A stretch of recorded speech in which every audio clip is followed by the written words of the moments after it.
Hi viewers, welcome to our channel. రీసెంట్‌గా 'త్రిబాణధారి barbaric' అనే ఒక సినిమా రిలీజ్ అయింది. అయితే ఈ సినిమా రిలీజ్ అయిన విషయం కూడా పెద్దగా ఎవరికీ తెలియకపోవడం అనేది మనం చూస్తూ వస్తున్నాం. అంటే మరి ప్రమోషన్ చేయలేదో మరి ఇంకేదో తెలీదు గానీ, ఇప్పుడు ఆ సినిమా డైరెక్టర్ దీని పట్ల అసహనం వ్యక్తం చేస్తూ నిన్న ఒక వీడియో రిలీజ్ చేశారు. ఆ వీడియోలో ఎమోషనల్ అవుతూ చెప్పుతో కూడా కొట్టుకున్నారు. అంటే థియేటర్‌లో కనీసం 100 మంది కూడా లేరు, 10 మంది ఉన్నారని జెప్పేసి. ఇప్పుడు ఆ వీడియో వైరల్ అవుతుంది. అది అసలెలా జూడొచ్చు? మరి థియేటర్‌కి అసలు జనాలే రాని ఒక పరిస్థితి చూస్తున్నాం. ఇప్పుడు దీనికి సంబంధించి డిస్కస్ చేయడానికి ప్రొడ్యూసర్ నట్టికుమార్ గారున్నారు. వారిని అడిగి తెలుసుకునే ప్రయత్నం చేద్దాం. సార్ నమస్కారం సార్. వస్తుంది. సార్ ఆయన వీడియో చూసారు మీరు కూడా. సో మీకేమనిపించింది ఆయన వీడియో చూసాక? అంటే ఒక అసహనం వ్యక్తం చేశారు. సినిమా థియేటర్‌లోకి రావట్లేదు జనాలు. మంచి సినిమా తీశాను. అసలు 10 మంది కూడా లేరు పట్టుమని. అసలు ఏంటి అన్నట్టుగా మాట్లాడడం జరిగింది. చెప్పుతో కూడా కొట్టుకొని ఆ స్థాయి వరకు వెళ్లారు సార్. మీరేం చెప్తారు సార్ ఆయన వీడియో పైన? ఆయన బాధని, హ్మ్. ఆయన బాధ వ్యక్తపరచడంలో, ఆయన బాధపడడంలో న్యాయం ఉంది. హ్మ్. కానీ ప్రేక్షకుడిని రానివ్వంది ఎవలు? హ్మ్. థియేటర్‌కి రానివ్వంది ఎవలు? హ్మ్. కష్టపడి మీరు సినిమా తీసింది ప్రేక్షకుడు సినిమా చూడకుండా చేస్తుందెవడు? ఈ కొంతమంది సినిమా ఇండస్ట్రీలో చిన్న సినిమాని చంపేస్తుందెవలు? సినిమా థియేటర్‌కి రానివ్వకుండా, సినిమా థియేటర్‌లో జనాలు లేకుండా పెద్ద సినిమాకి అంతే రేటు, చిన్న సినిమాకి అంతే రేటు పెట్టి, పాప్‌కార్న్ రూ. 500 పెట్టి మొత్తం చిన్న సినిమాని చంపేశారు. వారానికి 10 మంది మీలాగే బాధపడుతూ ఉన్నారు. మీలాగే ఏడుస్తూ ఉన్నారు. మీలాగే ఆఖరి పరిస్థితుల్లో ఏమీ చెప్పుకోలేని పరిస్థితుల్లో ఉండి, హ్మ్. ఆ పరిస్థితిని మీరు బయటికొచ్చి మీరు చెప్పగలిగారు. చాలామంది చెప్పలేకపోతున్నారు. ఓకే. కనుక వారానికి 10 మంది బలిపశువులైపోతున్నారు. ఈలా ఎవరైతే దళారులు ఉన్నారో వాళ్ళ వల్ల నాశనం అయిపోతున్నారు. మీకు థియేటర్ ఇచ్చినట్టే ఇస్తున్నారు. హ్మ్. ఆ థియేటర్‌లో మీకు ఆన్‌లైన్‌లో టికెట్లు తెగవు. మినిమమ్ 25 టికెట్లు లేనిదే ఎయ్యరు. చిన్న సినిమాకు మినిమమ్ 200 టికెట్లు తెగాలంటారు. ఆ డబ్బులు తీసుకుంటారు. జనాలు రారు. జనాలు రారు అంటే చిన్న సినిమాకి రెస్పాన్సిబిలిటీ లేదు. పెద్ద సినిమా కాడికొచ్చేటప్పటికి మళ్ళా వెంటనే షో మార్చేస్తారు. ఇప్పుడు ఒక సినిమా ఒక షోకి 15 మందితో స్టార్ట్ అవ్వచ్చు. మ్యాట్నీ షోకి 'నరసింహావతారం' అనే సినిమా కూడా 15 టికెట్లతోనే స్టార్ట్ అయింది. అవును. కానీ 40,00,00,000 కలెక్ట్ చేసింది. హ్మ్. అది గుర్తుపెట్టుకోవాలా. అవును. అయితే ఇలాంటివన్నీ కూడా థియేటర్ వాళ్ళు పెద్ద బ్యానర్ అయితే ఉంచుతారు. చిన్న బ్యానర్ అయితే ఉంచరు. ఇదంతా ఒక డ్రామా ప్లే. అందుకనే మేమేమంటున్నామంటే మీకు 20% ఆక్యుపేషన్ మల్టీప్లెక్స్‌ల్లో రూ. 100 టికెటే ఉండాలి. చిన్న సినిమాకి రూ. 50 ఉండాలి. రూ. 100 టికెట్ ఉండాలి. అంతకన్నా ఎక్కువ ఉండకూడదు. వ్యత్యాసం ఉండదు. పెద్ద సినిమాకి, చిన్న సినిమా అంటే జనాలొస్తారు గానీ, పెద్ద సినిమాకి ఒకటే రేటు, చిన్న సినిమాకి ఒకటే రేటు అంటే ఎందుకొస్తారు జనాలు? మేము అందుకనే మస్ట్ అండ్ షుడ్ మీ ఎగ్జిబిటర్లు ఇబ్బంది పడకుండా 2:30 షో అడుగుతున్నాం. మాకు 2:30 షో ఇవ్వండి. ఇంతకుముందు మీరు ఇచ్చిన జీవోలో 5 షోలు ఉన్నాయి. 5 షోల్లో మాకు మస్ట్ అండ్ షుడ్ 2:30 షో చిన్న సినిమాకి ఇవ్వండి అని అడుగుతున్నాం. మమ్మల్ని బతికించండి. నిర్మాతను బతికించండి. నిర్మాత బతికితే కార్మికుడు బతుకుతాడు. పెట్టుబడిదారులు వేరు. ఇక్కడ నిర్మాత, కార్మికుడు చిన్న సినిమా నిర్మాత, కార్మికుడు ఒక్కటే దాంట్లో ఉన్నారు అని చెప్తున్నాం. ఆయన చెప్పుతో కొట్టుకోవడం కాదు. ఎదుటి వాళ్ళని వీళ్ళందరూ కలిపి వారానికి 10 మంది నాశనం అయిపోతున్నారు. వాళ్ళు ఎవరైతే ఈ స్థితికి తీసుకొచ్చారో వాళ్ళని చెప్పులతో కొట్టాలి. హ్మ్. వాళ్ళని కొట్టాలి చెప్పుతో. ఓకే. వీళ్ళు కాదు కొట్టుకోవడం. ఆయన దాంట్లో న్యాయం ఉంది. ఓకే. కానీ వారానికి 10 మంది పరువు కోసమో, సిగ్గు కోసమో, లేపోతే అప్పులోళ్ళు వస్తారని దానికోసమో, లేపోతే ఇంకొకటో వారానికి అందరూ నష్టపోతున్నారు. హ్మ్. డబ్బు ఎక్కడి నుంచి అప్పు చేసో, ఇంటి నుంచో, ఇంకోకాడో దాచుకొని సొమ్ము తెచ్చింది. శుక్రవారం నాడు ఉదయం మార్నింగ్ షోకి అక్కడ డబ్బులిచ్చి ప్రసాద్ మల్టీప్లెక్స్ దగ్గర సూపర్, సూపర్, సూపర్ అని చెప్పించుకుంటున్నారు. రాత్రంతా రిపీట్ చూస్తున్నారు. తెల్లారితే కన్నీళ్ళు పెట్టుకుంటున్నారు. హ్మ్. ఎందుకంటే తెల్లారితే థియేటర్‌లో సినిమా ఉండట్లేదు కాబట్టి. మనం ఆ పరిస్థితి సినిమా తీసి రోడ్డు మీద పడిపోయే పరిస్థితికి మన అవసరమా? నిజంగా చిత్తశుద్ధి ఉంటే చిన్న సినిమాలు ఆపేయండి. 4 నెలలు సినిమాలు ఆపండి. 4 నెలలు చిన్న సినిమాలన్నీ ఆపితే నిజంగా చిన్న సినిమా వల్ల ఎగ్జిబిటర్ బతుకుతున్నాడు. చిన్న సినిమా వల్ల ఈరోజు కార్మికుడు బతుకుతున్నాడు. హ్మ్. చిన్న సినిమా వల్లే మన ఈరోజు మొత్తం కళకళలాడుతూ ఉంది. ఇప్పుడు 'ఓజీ' సినిమా దాకా సినిమా థియేటర్‌లో సినిమాలు లేకపోతే ఏంటి పరిస్థితి? 'మద్రాసి' దాకా సినిమా లేకపోతే ఏంటి పరిస్థితి? హ్మ్. మనం ఆల్రెడీ 'అఖండ' దాకా చిన్న సినిమా లేకపోతే అప్పుడు దాకా ఇది ఆడుతారా? అంటే మేము థియేటర్‌ని పాడవకుండా కాపాడింది మేము. మీ బూజు పట్టకుండా కాపాడింది మేము. మీ థియేటర్ వాసన రాకుండా కాపాడింది మేము. చిన్న సినిమాలేసి కాస్తో కూస్తో. పెద్ద సినిమా ఏసేటప్పటికి మొత్తం టోటల్‌గా మీరు డబ్బు సంపాదించుకుంటున్నారు. మేము కాదని చెప్పట్లేదు. కానీ చిన్న సినిమాని కూడా బతికించండి. నిర్మాతను బతికించండి. హీరోని బతికించండి. కాపాడండి. ఇక్కడ మొత్తం తెలంగాణలో చెప్తున్నారు. తెలంగాణలో హబ్బు తీసుకొస్తా. సినిమా హబ్ అంటే తెలంగాణ ప్రపంచం అంతా తీసుకొస్తా. ఏం తీసుకొస్తారు సార్? తెలంగాణ ముగ్గురు చేతుల్లో ఉంది. ఆ కేసీఆర్ గారు తీసుకొచ్చి, ఆ కేటీఆర్ గారు ముగ్గురు చేతిలో పెట్టారు. ఒకటి 'దిల్ రాజు' గారు, ఒకటి 'మైత్రి', హ్మ్. ఒకటి ఏషియన్ సునీల్ గారు. మూడే 3 ఆఫీసులు, 105 ఆఫీసులు ఉండే ఆఫీసులు 3 ఆఫీసులు వచ్చాయి. ఉమ్, ఈ 3 ఆఫీసులే తెలంగాణ. అబ్బా, ఒక్కసారి ఆలోచించండి. మేము చిన్న సినిమాలన్నీ మేము బతకడానికి పెట్టుబడిదారులు మీ దగ్గర కూర్చున్నారే, వాళ్ళు ఎన్ని సినిమాలు తీస్తారు, మేము ఎన్ని సినిమాలు తీస్తాము, మా సినిమాల్లో కార్మికుడు బతుకుతాడా లేదా, మా సినిమాల్లో కార్మికుడు నిలబడతాడా లేదా, మేము ఏరో డబ్బులు ఆలోచిస్తాం. వీళ్ళు పెట్టుబడిదారులు వీళ్ళు ఎంత జిఎస్టీ కడుతున్నారు, ఎంత టర్న్ ఓవర్ చేస్తున్నారు, ఈ తెలంగాణలో ఎంతమంది ఈ పెద్ద సినిమాలు తీశారు, ఒక్కసారి జిఎస్టీ టర్న్ ఓవర్ చూడండి, ఒక్కసారి వాళ్ళకి ఇన్కమ్ ట్యాక్స్ ఎస్ఎస్సి చూడండి. ఉమ్, మేము కార్మికుడికి వాళ్ళు ఎంత వచ్చిందో కార్మిక ఫండింగ్ చూడండి. మేము కార్మికుల నుంచి మా దగ్గర మేము ఎంత పే చేస్తున్నాం మాది చూడండి.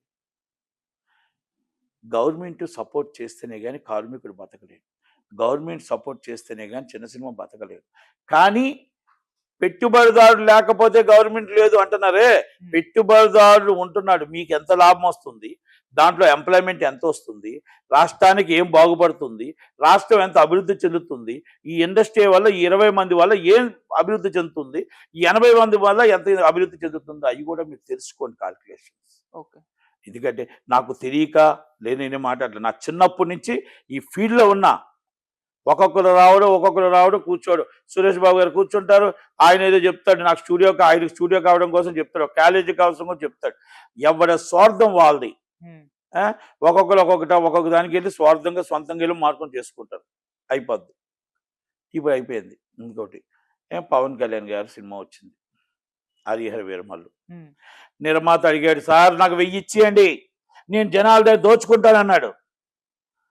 700 రూపాయలు టికెట్ ఇచ్చారు, 300 రూపాయలు ఇచ్చారు. వద్దు సార్, వద్దు సార్, వద్దు సార్, సార్ అభిమానులు చచ్చిపోతారు సార్, అభిమానులకు మనం ఇస్తుంది ఎంత sir, please sir, request sir, బతిమలాడుతున్నాం సార్, ఏ క్లాస్ 500 పెట్టండి సార్, బి క్లాస్ 300 పెట్టండి sir, C class request sir, మళ్ళీ రిపీట్ ఆడియన్స్ చూడాలంటే, అభిమానులు రిపీట్గా చూడాలంటే భయపడిపోతున్నారు సార్, బాధపడుతున్నాడు సార్ అని రిక్వెస్ట్ చేశాం. రిక్వెస్ట్ నైజాంతా మొత్తం టోటల్గా ఏది కావాలంటే అది రేట్లు ఇష్టం వచ్చేటట్టు ఇచ్చేసారు ఆంధ్రాలో. దానివల్ల ఆ సినిమా ఫస్ట్ డే షేర్ తప్ప సెకండ్ డే నుంచి ఎక్కడ షేర్ లేదు. ఉందని గుండ్ల మీద చేసుకొని చెప్పానండి, ప్రేక్షకులు రావట్లేదు, ప్రేక్షకుని మనం దూరం చేస్తున్నాం. ఇప్పుడు మళ్ళీ ఓజీకి 1000 అంట, మళ్ళీ 300 అంట. ప్రేక్షకుడు బతకనీయండి సార్, ప్రేక్షకుడు థియేటర్ని చంపికండి, థియేటర్ మినిమం 500 రూపాయలు దాటి పెట్టకండి, పీ క్లాస్ 300 రూపాయలు పెట్టండి. గవర్నమెంట్ మందన్నా బ్యాడ్ అవుతున్నాం సార్, జనాలు ఏడుస్తున్నారు సార్, అభిమానం చంపుకోలేరు, హీరో అభిమానం చంపుకోలేరు. అలాగని ఇంట్లో నుంచి ఎన్ని రోజులని డబ్బులు తెస్తారు. ఒక్కసారి పెద్ద మనసుతో ఆలోచించాలి, జీతం ఎంత, వాళ్ళకు వస్తున్న పెన్షన్ ఎంత, పేదవాడి నుంచి గొప్పవాడి దాకా పవన్ కళ్యాణ్ ఫ్యానే. కనుక పెద్ద మనసుతో ఆలోచించండి, అభిమాని గుండెల్లో అభిమానం కోసం ఆలోచించండి. ఒక్కసారి దాని గారికి ఏముంది అడుగుతాడు రేటు, ఆయన ఎంత అమ్ముతున్నాడు, మీ కాస్ట్ ఆఫ్ ప్రొడక్షన్ ఎంత, మనం సినిమా చేస్తే ఎంత వస్తుంది, సినిమా లాంగ్ రన్ వస్తే ఎగ్జిబ్యూటర్ ఎలా బతుకుతాడు, కార్మికుడు ఎలా, అవన్నీ మనం ఒక్కసారి బేర్ చేసి చూడండి. నిర్మాతకు ఆశ ఉంటుంది, 500 కోట్లు పెట్టి 500 కోట్లు సంపాదిద్దాం అనుకుంటాడు. ఇది కాదు. దయచేసి నేను ఓజీకి కానీ డబ్బింగ్ సినిమాలకు కూడా రేట్లు పెంచుతున్నారండి. ఇంత దౌర్భాగ్యం ఏంటండి, వాళ్ళు దొరికింది కదా అని గవర్నమెంట్ మనకు ఫ్రీగా ఉంది కదా అని టక్క రేట్లు ఇవ్వడం కూడా ప్రేక్షకుని సినిమా ఇండస్ట్రీ దూరం చేస్తున్నాం. ఒక్కసారి పవన్ కళ్యాణ్ గారు పెద్ద మనసుతో ఆలోచించండి. ఓజీ 500 కంటే పెట్టకండి, 500 కంటే పెట్టకండి, 500 కంటే పెట్టొద్దు, 300 బి క్లాస్ పెట్టండి. రిపీట్ రన్ చూస్తారు మీరు, 6 షోలు కాదు 7 షోలు వేసినా చూస్తారు. దయచేసి మీరు ఒక్కటే నా విన్నపం, నేను తప్పు మాట్లాడుతున్నానా, అభిమానులు మీరు అందరూ కామెంట్ చేయండి. నిజంగా మీకు 1000 రూపాయల టికెట్ కావాలి అంటే 1000 రూపాయల టికెట్ పెట్టుకోండి. ఇది నేనేమంటున్నానంటే అభిమానులు ఇబ్బంది, రిపీట్ ఆడియన్స్ చూడలేకపోతున్నారు. ఇది నా దగ్గర చాలామంది అభిమానులు చెప్పుకుంటుంటే ఇది అభిమానులు బాధ విని ఆ బాధనే నేను చెప్తున్నా. ప్రేక్షకుడు అవ్వచ్చు, ఫస్ట్ డే అభిమానులు వస్తారు, ఆ అభిమాని డబ్బుల్లో 1000 రూపాయలు 700 రూపాయలు 800 రూపాయలు కాకుండా 300 రూపాయలు 500 రూపాయలు పెట్టండి.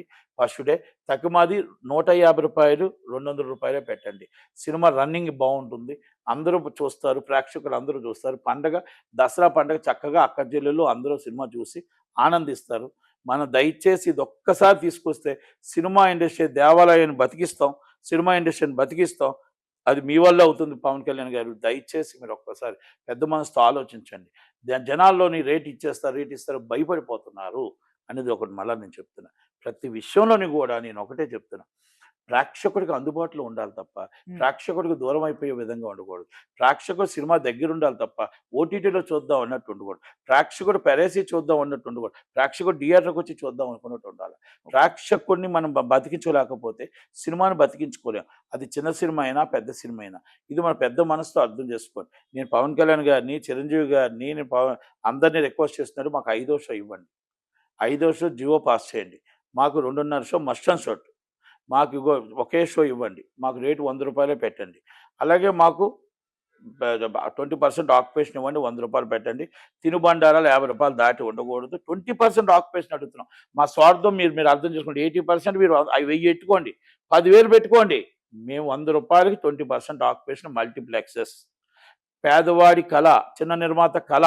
మీరు చిన్న నిర్మాతను బతికించాలనుకుంటారా? సినిమా ఇండస్ట్రీని బతికించాలనుకుంటారా? అది చెయ్యండి.